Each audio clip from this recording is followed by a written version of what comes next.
माननीय मुख्य अतिथि महोदय, अन्य उपस्थित गणमान्यगण, हम छात्रों को अंधकार से प्रकाश की ओर ले जाने वाले अध्यापकगण एवं इस खेलकूद प्रतियोगिता में हिस्सा लेने आए छात्रगण, आप सभी को मेरा शत शत नमन।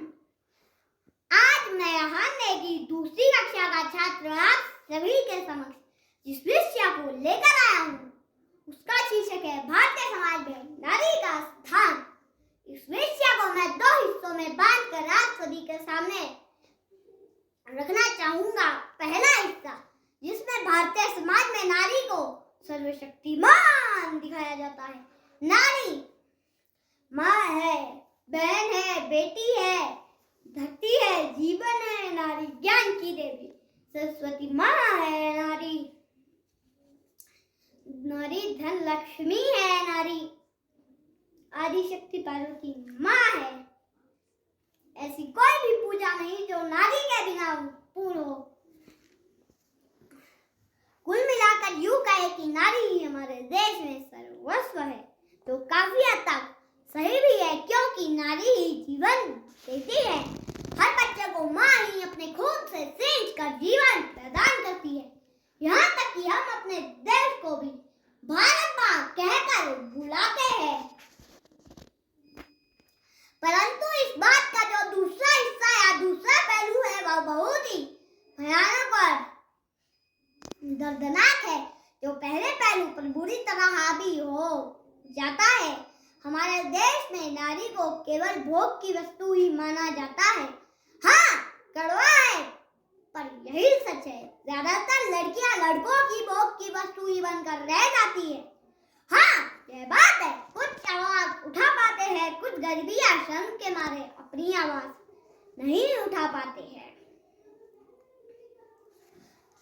लड़की पैदा होने के बाद से उसकी मृत्यु होने तक खतरे में ही रहती है। हाँ, एक ऐसे खतरे में जो हमेशा उसके आसपास ही रहता है, कभी दोस्तों के रूप में, कभी रिश्तेदारों के रूप में, कभी किसी और अनजान के रूप में, पर खतरा हमेशा उसके आसपास ही रहता है। मुझे इस बात की पुष्टि करने की आवश्यकता नहीं है। नवजात शिशु से लेकर बुजुर्ग महिलाओं का आए दिन बलात्कार होता रहता है। हम तक जितनी भी जानकारी मिलती है वो सिर्फ 1% ही होती है, बाकी 99% के बारे में तो हमें जानकारी ही नहीं है। मेरा भारत देश महान है, इसमें कोई शक नहीं, पर मैं कैसे बोलूं? मेरा देश महान है जब मेरे देश की बेटियां ही सुरक्षित नहीं। बड़े बड़े नेताओं ने नारा दिया, बेटी पढ़ाओ, बेटी बचाओ, पढ़ाया बेटी, पढ़ा लिखा कर डॉक्टर बनाया। फिर उसी पढ़ी लिखी बेटी को शैतानों ने नोच नोच कर खाया। कैसे बोलूं? मेरा देश महान है। जिस तन से दूध पीकर उन शैतानों ने अपनी शक्ति बढ़ाई, उन्हें ही वे शैतान नोच नोच कर खा गए। जिन आंखों में हमेशा ममता बनी रहती है, उन आंखों को फोड़ दिया। कैसे बोलूं? मेरा देश महान है। जिन हाथों ने, पैरों ने उन्हें चलना सिखाया, उन्हें अपनी आवाज में तोड़ मरोड़ डाला। कैसे बोलूं? मेरा देश महान है। कहते हैं डॉक्टर भगवान होते हैं, कहते हैं डॉक्टर भगवान होते हैं, जिंदगी बचाते हैं। उसी भगवान को इस धरती के शैतानों ने मौत के कुएं में डाल दिया और तड़पा तड़पा कर मारा। मेरे देश में भगवान ही सुरक्षित नहीं, तो मैं कैसे बोलूं? मेरा देश महान है।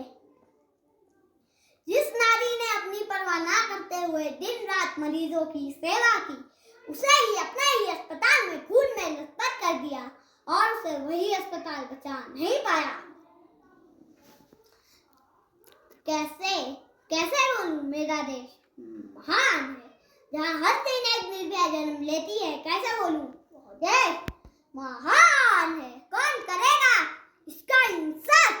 अक्सर लोग लड़कियों के कपड़ों पहनावे पर कमियां निकालते हैं कि वह छोटे कपड़े पहनते हैं तभी उनके साथ ऐसा होता है, लेकिन उस डॉक्टर बेटी ने तो छोटे कपड़े भी नहीं पहने थे, फिर क्यों हुआ उसके साथ ऐसा?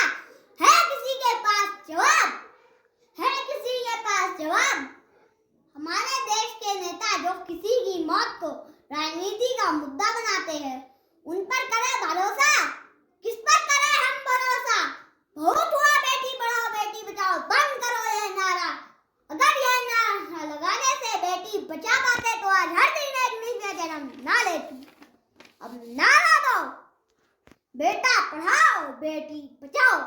जी हाँ, हम सबको अपना बेटा पढ़ाना होगा, उन्हें ऐसी शिक्षा देनी होगी कि वो हर लड़की की इज्जत करे।